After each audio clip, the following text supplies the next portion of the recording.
datang di podcast Ngocan. Ngobrol cantik bareng Riana, Rindi. Saya ganteng tapi Ferdi. Hei, tepuk tangan. Jadi hari ini kita mau bahas apa nih Kak Rindi? Jadi guys, kita bakal bahas tentang public relation. Apa sih public relation itu? Penasaran nggak? Penasaran sih? Gimana tuh Kak Ferdi? Apa sih itu public relation? Tiba-tiba nembak aku kok ngomong. Tiba-tiba nembak aku. Gak apa-apa ya guys ya, kan kita itu langsung spontan gitu. Oke. Oh, mungkin aku dulu ya Kak Rindi ya. Oke. Public relation itu sebuah divisi atau peran dalam sebuah perusahaan, organisasi untuk menjembatani komunikasi dari pihak internal ke eksternal, dan itu bertujuan juga untuk menjaga citra baik perusahaan atau organisasi tersebut. Oke, jadi kan kita udah tahu nih tadi dari public relation itu apa. Oke. Terus sekarang apa sih komunikasi internal sama komunikasi eksternal itu? Komunikasi internal eksternal itu gimana ya menurut Mas PR Ferdi? tuh? Gimana Mas Fer? Kalau menurut saya ya, komunikasi internal itu yang ada di perusahaannya sendiri. Jadi komunikasi yang Melibatkan siapa? ya tadi karyawannya, Oke. komisaris, direktur. Oke. Kalau yang eksternal tuh gimana, Jadi Karen? aku jelasin yang eksternal ya. Iya, Eksternal iya. itu tuh stakeholder guys. Jadi kayak pers, pemerintah, konsumen, supplier itu tuh termasuk dalam komunikasi eksternal. Oh, jadi kayak gitu ya, bedanya kan dari segi internal Benar, sama benar. eksternal beda ya. Beda. Baru tahu juga sih kalau internal itu juga kalau nggak salah termasuk dari pemegang saham juga ya, mitra Ya, kerja benar. gitu. Mitra kerja itu eksternal apa stakeholder ya? Eksternal ya Kak ya? Eksternal. Eksternal. Eksternal ya. Kalau internal tuh Oke. juga karyawan, tukang kebun, tukang siapapun itu di Oh, itu dalam perusahaan itu internal. termasuk Satpam. internal. Oke. Iya. Oke, Gitu, guys. mungkin kita juga bisa tuh bahas kayak kan dari segi komunikasi, humas itu kan berperan untuk menyampaikan atau menjembatani komunikasi antara pihak internal ke eksternal maupun sebaliknya gitu ya. Nah itu kan pasti ada yang nggak lancarnya gitu loh, ada hambatannya, ada situasi yang membuat krisis gitulah istilahnya. Nah itu situasi krisisnya tuh apakah Mbak Rindi atau Mas Erdin punya contoh dan bisa menjelaskan gitu situasi krisisnya itu seperti apa gitu, cara menanganinya atau gimana gitu? Tadi kan saya dulu, sekarang Boleh ya kayak gitu? Aduh, dilempar nih ya. Jadi mengatasi situasi krisis komunikasi ya. Sebagai PR pasti kita punya cara-cara yang digunakan untuk menangani krisis itu guys. Jadi kayak sebelum Oke, jadi tadi itu kan mau dilempar ke Mbak Rini ya? Iya. Nggak jadi, biar aku aja. langsung Oke. Jadi saya lempar. Jadi situasi krisis itu cara apa ya? Mengatasi situasi krisis sebagai PR itu mungkin sebelum terjadi krisis kita itu harus mempersiapkan beberapa penanggulangan gitu. Misal kita itu bekerja di sebuah perusahaan sebagai PR. Tentunya kita itu pasti ada penerbitan media atau bisa dibilang kayak press release atau penerbitan berita lah. Kita mau nerbitin berita A, B, C tentang kegiatan positifnya perusahaan. Nah itu tuh harus mempertimbangkan apakah berita ini tuh nantinya bakal muncul kontroversi gitu ya Kak ya. Jadi kan kita harus mengolah benar-benar gimana sih kata-kata dari press release-nya biar nggak mengacu kontroversi itu gimana. Nah itu kan salah satu mencegah situasi. Oke. tapi kita juga harus membangun kerjasama ya sama media. Itu kan penting. Itu juga penting sih. Maksudnya kayak kalau humas nggak ngerti hubungan dengan stakeholdernya kan Kacau guys. Susah. Gimana Kak Ferdi? Kacau gitu.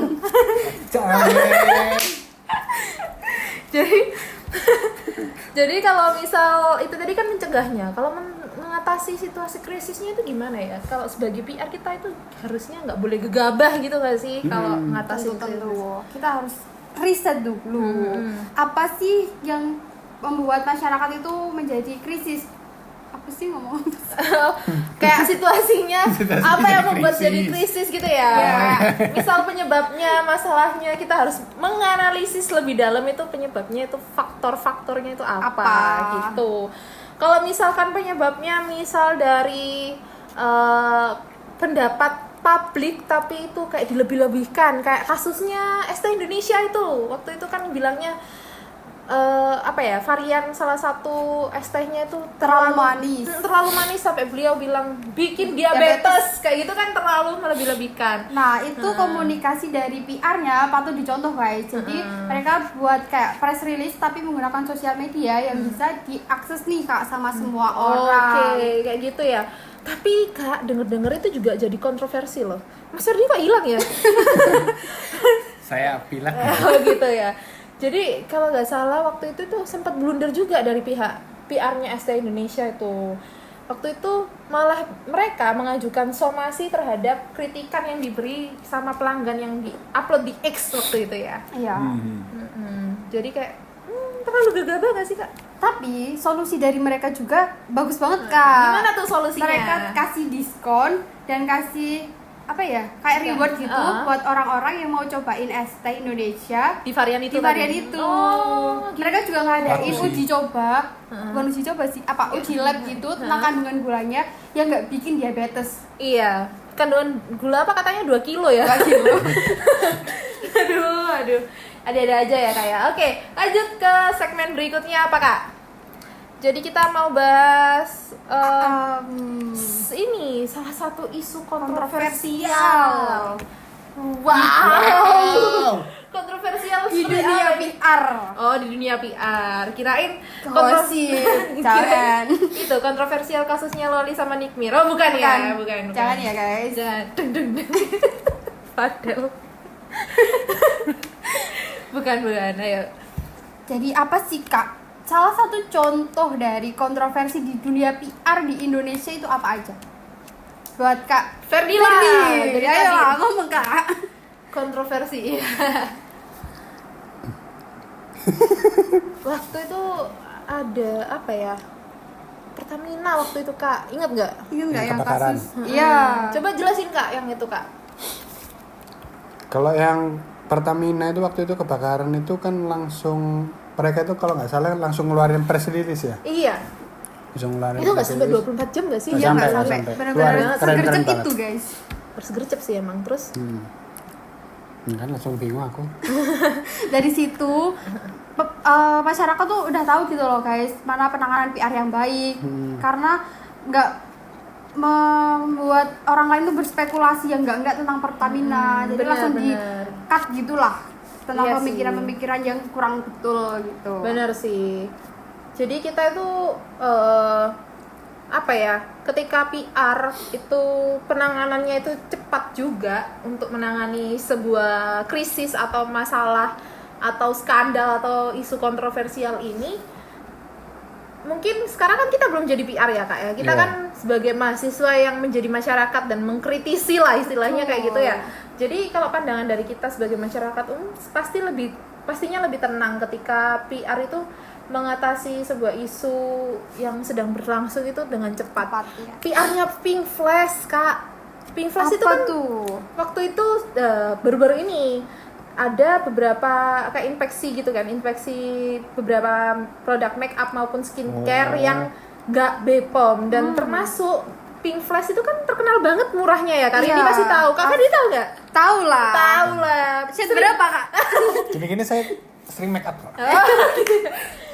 Bukannya kakak sering beliin pacarnya ya? Oh Iya. bukan. Jadi Pink Flash ini termasuk makeup yang murah tapi bagus ya kak ya. Iya. Kalau Iya. buat cewek itu cuman ternyata eyeshadow palette sama apa ya waktu itu yang belum BPOM itu. Padahal itu best seller banget ya kak ya. Iya. Nah itu juga langsung ditangani cepat sama PR-nya dan itu langsung dihentikan loh produksinya, dan beberapa barang yang ada di pabrik yang udah teruji ternyata mereka masih mengandung bahan kimia, diuji sama BPOM ulang nih. Nah, itu langsung dihancurkan semua barangnya. Dan itu benar-benar di-upload di Instagram video dokumentasi penghancurannya. Jadi kayak PR-nya cukup bagus sih. Gercep ya Kak, Iya, berarti gercep. penanganan Gercep masalahnya. banget. Oh, kalian tahu nggak, inget yang Mixu Mixu yang ya? kemarin isu nggak halal? Oh. Karena kita kan di Indonesia ya, Iya, harus iya, makanan iya. halal ya. Iya. Nah, dia tuh cepat memberikan klarifikasi kalau sebenarnya mereka lagi proses untuk menuju halal, namun masih belum. Jadi kalau kita keyakinan masing-masing aja, kalau mau beli ya beli, kalau enggak ya enggak gitu. Waduh. Itu di Instagramnya dia bilang gitu guys. Tapi kalau aku sih ya, karena aku muslim gitu mungkin kayaknya enggak dulu ya. Iya. belum benar-benar halal gitu. Ada lagi Kak. Apa tuh? Kita seperti yang kita tahu ya semuanya kan, Starbucks Oh ya. kan waktu itu ya, kita juga masih turut berduka cita atas kejadian yang menimpa saudara-saudara kita di Palestina. Nah, dan brand-brand seperti Starbucks, McD dan lain-lain itu kan lagi diboikot gitu ya Iya. Kak ya. Untuk awal boikot waktu itu Starbucks ini agak blunder ya, ini klarifikasinya PR-nya. Mereka itu seolah-olah mengatasnamakan baristanya ya waktu itu tuh, baristanya kayak kayak love barista Starbucks, kayak barista Starbucks Indonesia, kayak mereka kayak menjuali loh, ini loh, pegawai-pegawai kita juga dari Indonesia. Kalian tuh nggak harusnya memboikot kita. Padahal ya guys, kalau dari logikanya kita itu mungkin boikot ya nggak bakal ngaruh ke sana, tapi bakal loh guys, karena kan mereka masih satu brand gitu ya. Keterkaitannya tuh banyak gitu ya di belakangnya, latar belakang. Sebenarnya kembali ke pribadi masing-masing ya, mau kalian kayak mikir ini kasihan yang kerja di Starbucks, kasihan yang kayak gini, tapi ya Kembali ke pribadi masing-masing. kita apa ya, terserah kalian lah, maksudnya kalian mau beli ya udah, kita nggak beli ya udah gitu. Oke, tapi balik lagi, tapi itu PR-nya Starbucks blunder sih. Iya. Gitu. Kak Ferdi ada nggak contoh kasus yang kayak gitu? Krik. Nggak ada. Ini nanti yang Lanjut. edit bisa tolong di zoom tadi ya, di zoom, habis itu di krik gitu. Jadi kita udah bahas kan Kak, kontroversi apa yang ada di dunia PR. Nah sekarang gimana sih Humas itu memanfaatkan media komunikasi sebagai alat untuk apa ya? Untuk mempengaruhi cara PR bekerja di era sekarang itu gimana ya? Mengelola media digitalnya itu seperti apa gitu ya Kak? Ya kan kita sekarang pakai media digital semua ya Kak, Iya. Instagram, Oh, TikTok, segala kebetulan macam. banget nih Kak, teman kita yang di tengah ini tuh lagi magang di Humas juga, di Humas sebuah perusahaan dan megang media sosial ya Kak ya. Pasti ini lebih real guys. Lebih jawabannya. real gimana tuh ya? Gimana? Gimana? Perannya tuh Share seperti pengalamannya apa? Kak. Kalau dari pengalamannya Kakak waktu jadi Humas itu gimana waktu itu? Kalau aku kan kebetulan di Humas itu bukan Humas yang bersentuhan secara langsung sama customer ya. Oh, oke. Jadi lebih berfokus ke media sosialnya. Oke, B2B gitu ya B2B, perusahaannya. perusahaannya Oke, B2B. oke. Jadi kayak B2B itu bisnis to bisnis, guys. kalau B2C bisnis to customer. Oke. Iya. Kalau B2A? Eh? Udah, Kak. Yuk lanjut. Nah, kalau di Humas yang tempatku magang ini jadi berfokus ke media sosialnya aja. Gimana caranya? Kebetulan kalau aku kan B2B yang apa ya, berfokus di pelabuhan ya. Iya. Jadi kita ngasih edukasi juga tentang K3, kita juga ngasih juga tentang konten-konten yang lucu untuk followers kita yang di Instagram itu. Gitu. Oke. Jadi kayak peran, kalau kita simpulin gitu ya kayak perannya PR atau perannya teknologi komunikasi untuk yang sekarang itu di soal penerbitannya PR mungkin ya, mengelola media digital itu sangat penting ya. Mungkin dulu itu kalau dari segi media sosial kan belum ada, Lebih jadi banyak ke cetak ya Kak. Ya, media rilis. cetak kayak gitu-gitu. Untuk sekarang kan teknologi semakin wah gitu. Kalau sekarang video profile perusahaan gitu ya guys ya, contohnya kalau dulu mungkin pakai kamera jadul gitu-gitu aja kan gak enak ya. Kan Kurang. kalau sekarang kan bisa pakai drone kayak gitu-gitu, itu kan termasuk juga teknologi komunikasi gitu. Banyak juga nggak sih Kak PR yang menggunakan Instagram nih buat klarifikasi, buat ngasih informasi, TikTok, promo segala TikTok juga. macem. TikTok kan ada yang tren banyak gitu loh, Iya, guys. iya, Iya. benar-benar. Kita buat promosi. Mungkin dari segi kalau misal PR-nya juga masuk ke digital marketing juga gitu kan juga masuk ya Kak ya, di media sosial itu untuk komunikasi pemasaran juga bagus banget. Terus buat pembentukan citra itu juga bagus banget. Kakak tahu nggak sih agensi digital marketing di TikTok itu namanya Adsport. Oh, nggak tahu tuh. Tahu Gimana kan dari Kak? Bali kan? Iya, yang itu loh Kak, yang kontennya memasarkan Series. sebuah produk tapi dia tuh pakai drama cerita kehidupan Oh, nyata yang kayak iya. suaminya nggak jelas lah, istrinya males. kayak Indosiar gitu. banget ya, Iya, Kak. iya, kayak gitu. Itu kan juga menarik banget gitu ya. Maksudnya dia brandingnya, oh oke nih dia ciri khasnya apa Di gitu film. kan. Itu bagus banget sih ya. Nah, kita kan sebagai Gen Z nih guys, Ya, jadi bener. pasti menggunakan Instagram, TikTok itu tiap hari. Benar. Mungkin nggak? Nggak mungkin ya Gensi nggak scroll TikTok. Kayak itu kurang gitu nggak sih iya, hidupnya? kadang itu nih HP ngeliat video lucu gitu ya. Iya, Kayak gitu itu kan, Kak. kebiasaan Lucu, Gen lucu. Z. Gitu.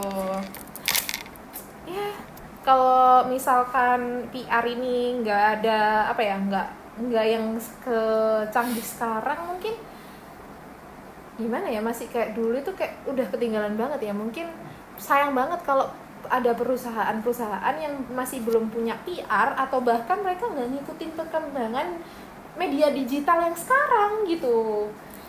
Aku boleh nambahin nggak? Boleh dong. Itu ada beberapa perusahaan yang mungkin mereka nggak punya PR, tapi akhirnya kayak mereka bayar agensi yang kayak Adsport tadi atau yang benar. kayak siapa namanya Sini Digital kalau mungkin tahu. Oke. Itu mereka itu ngebayar mereka untuk apa ya, nambahin di sosial media mereka, karena kan biasanya kan kalau misalkan ada beberapa perusahaan-perusahaan kecil yang nggak usah lah pakai Instagram atau mungkin Instagram cuma sekedar upload. Nah itu kan bagi yang kayak B2B atau B2C itu kan nggak menarik untuk ditonton atau kita nggak ngerti itu produk apa. Oke. Kayak gitu. Berarti gini nggak sih Kak? Apa ini kesimpulannya? At least kalau emang nggak ada PR-nya, at least itu tetap kan bisa pakai vendor, istilahnya Iya. kan gitu, bisa Agensi. pakai vendor atau agensi lain. Tapi tetap teknologi komunikasi ini benar-benar mempengaruhi kinerjanya PR buat media digital gitu loh.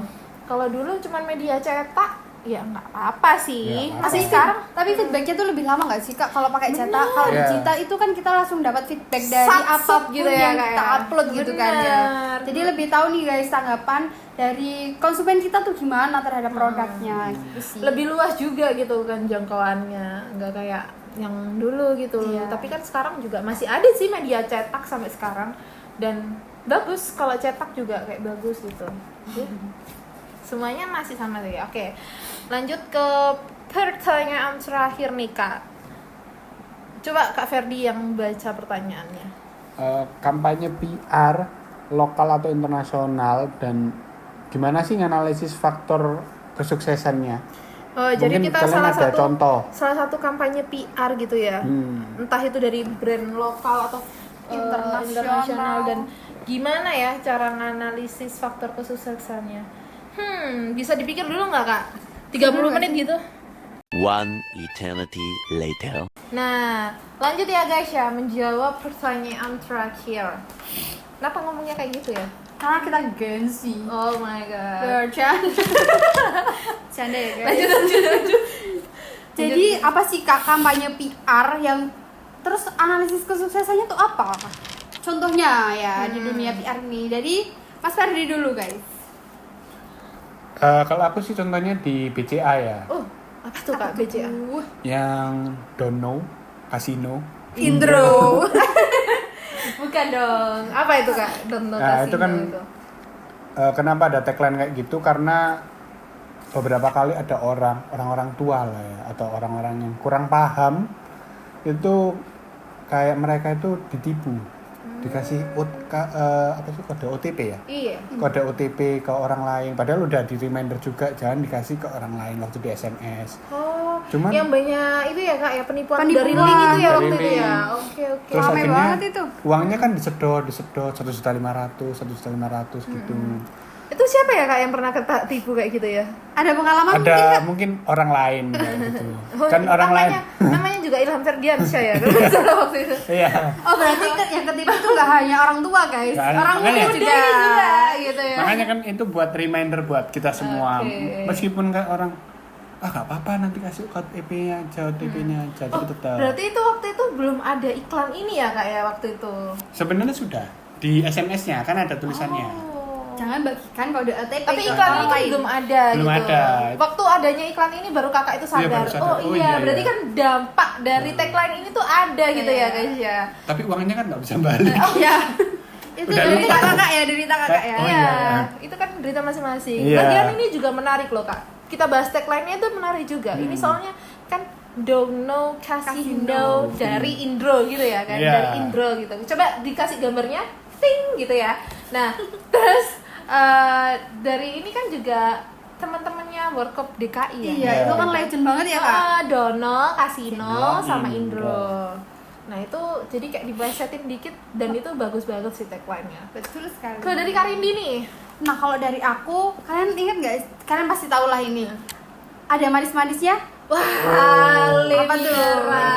Nah, itu kan kampanye yang keren banget ya kak. Iya, Kita iya, Kak. kalau ingat ada manis-manisnya pasti ingat Le Le mineral. Mineral. Pasti sih itu karena Itu tagline- kesuksesan dari humasnya keren banget. Soalnya konsistensi dari setiap iklan yang disampaikan tuh pasti ada yang ada manis-manisnya. Tapi itu ngaruh gak sih ke Karindi kayak jadinya kalau beli ini air itu pinginnya le mineral karena manis kayak gitu. Setuju sih, itu dampak psikologi ya mungkin ya, Iya, nggak tahu iya, ya iya. ini. Tapi Bener, tiap bener. beli tuh pasti ingetnya Le Mineral. Selain Bener. botolnya yang eye-catching kayak beda dari yang lain Iya. kan itu menarik ya kak. Iya, dia kan bentuk bodol. Bentuk botolnya itu kayak lebih tinggi daripada Iya. yang lain, jadi kayak kesannya, oh ini kayaknya lebih banyak isinya padahal yang Dan enggak lebih sih. murah kan, Iya Kak. bener. Jadi ya dari segi pemilihan warna juga masuk loh dia. Keren kayak Keren, keren. biru-biru Biru gitu. muda yang soft gitu kan. Ini kok soft. Kenapa kita jadi kayak endorse Le Mineral ya? Iya maaf ya, ini Oke, tuh oke. contoh yang paling Contoh. bagus guys. Tapi kalau di endorse gak apa-apa ya, Le Mineral hubungi nomor di bawah ini. Enggak. Selanjutnya nih kak, apa contoh lagi? Contoh apa ya? Oh, kalau dari aku itu ada kak. Apa tuh? Masih sama yang kita bahas tadi soal Pertamina.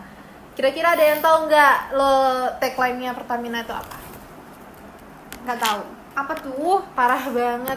Energi terbarukan kak. Baru inget ya? Baru inget ya? Oh, iya. Iya betul. Energi terbarukan itu maksudnya gimana sih? Jadi guys, buat kalian yang nggak tahu, kalau sekarang itu dari Pertalite, solar, biosolar dan lain-lain, ternyata kita itu sudah di kandungannya nggak 100% dari minyak bumi loh. Kita udah diolah, bensinnya udah diolah, dicampur sama minyak kayak kelapa gitu, kayak dari Sawit. solar minyak kelapa sawit. Iya benar, bukan minyak kelapa goreng ya guys. Bukan. Oke, itu meledak ya mesinnya ya. Ya pokoknya itu udah dicampur bahan alami sehingga kita nggak terlalu memperbanyak penggunaan bahan-bahan yang gampang habis gitu loh. SDM Iya. apa? SDM apa namanya? Sumber daya alamnya lebih Iya. terjaga gitu ya Iya, kak. SDA, iya SDA apa gitu, lupa kan itu pelajaran SD emang. Aduh, ya pokoknya itunya setidaknya PR-nya itu berhasil membentuk tagline seperti itu. Dan juga dari kegiatan CSR-nya Pertamina juga bikin banyak program CSR seperti pembantuan listrik dan lain-lain dari daerah-daerah terpencil. Jadi setidaknya itu masih nyambung sama tagline-nya dan itu berhasil ya kak ya, kalau menurut aku ya, karena dari situ benar-benar orang-orang kayak oh Pertamina itu seperti ini, meskipun masih banyak kontroversialnya ya, tapi nggak apa-apa lah ya, masuk juga gitu. Ada lagi nggak sih kak? Apa lagi ya? Gini, aku kasih tebak-tebakan. Ada nggak satu kata yang terpikirkan ketika aku bilang air mineral? Aqua Aqua. sih. Meskipun tadi kita bahas kalau yang manis-manis Le Mineral, tapi kalau tetap air mineral. Kalau kita iya, kalau kita mau beli gitu ya, orang-orang tua kan biasanya beliin Beli dong. Aqua. Nah, beliin Aqua, nggak mungkin beliin Le Mineral dong, enggak. Beliin Cleo Nggak mungkin. Pasti bilangnya Aqua kayak gitu. Udah kayak terbrainwash gitu ya kak. Iya bener kak, ya ampun. Terus kalau kakak sadar ada juga merek yang di benak kita itu selalu nyangkut juga. Apa tuh? Apa? Kalau aku bilang pompa air, Sanyo. Sanyo. ya kan? Aku tahu lagi. Apa-apa? Kalau aku bilang sabun cuci, Rinso. padahal banyak loh merek lain selain Rinso. Bener. Itu tuh juga salah satu contoh kampanye PR yang berhasil ya kak ya. Dari Oh, iya. tagline, dari segi brand, kemasan dan lain-lain. Mungkin dari sini aja nggak sih kak ngocannya Soalnya- kita? Nanti kalau kepanjangan yang nonton bosen gitu ya. Iya kita bosen, tapi kita cantik aja. Iya. Kamu cantik gak? Habis ini di zoom, habis itu kasih sound pret gitu. Oke. Sekian dari kita.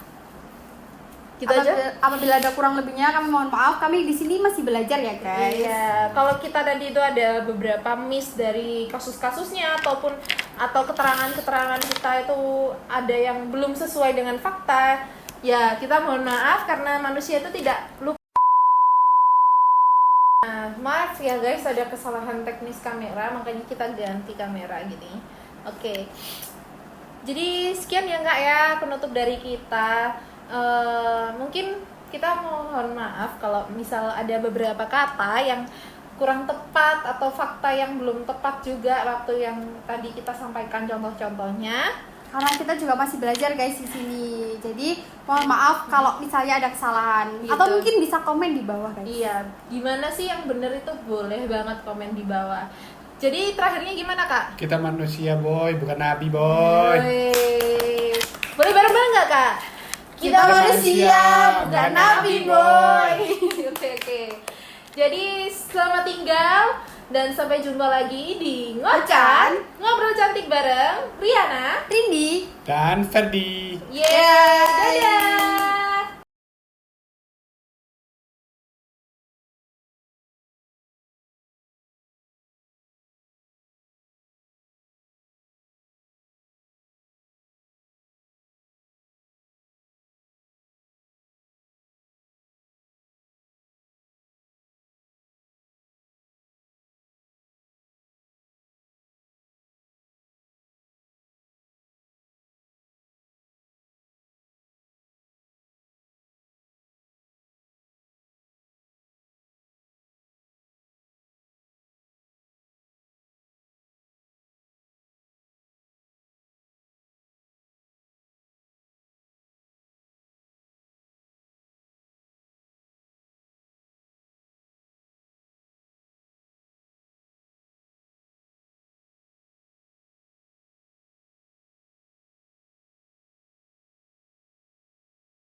Nah, maaf ya guys, ada kesalahan teknis kamera, makanya kita ganti kamera gini. Oke. Jadi sekian ya Kak ya penutup dari kita. Mungkin kita mohon maaf kalau misal ada beberapa kata yang kurang tepat atau fakta yang belum tepat juga waktu yang tadi kita sampaikan contoh-contohnya. Karena kita juga masih belajar guys di sini. Jadi mohon maaf kalau misalnya ada kesalahan. Gitu. Atau mungkin bisa komen di bawah guys. Iya, gimana sih yang bener itu boleh banget komen di bawah. Jadi terakhirnya gimana Kak? Kita manusia boy, bukan nabi boy. Woi. Boleh bareng-bareng nggak Kak? Kita manusia, bukan nabi boy. Oke. Jadi selamat tinggal dan sampai jumpa lagi di Ngocan Ngobrol Cantik bareng Riana. Rindi. Dan Ferdi. Yeah, dadah.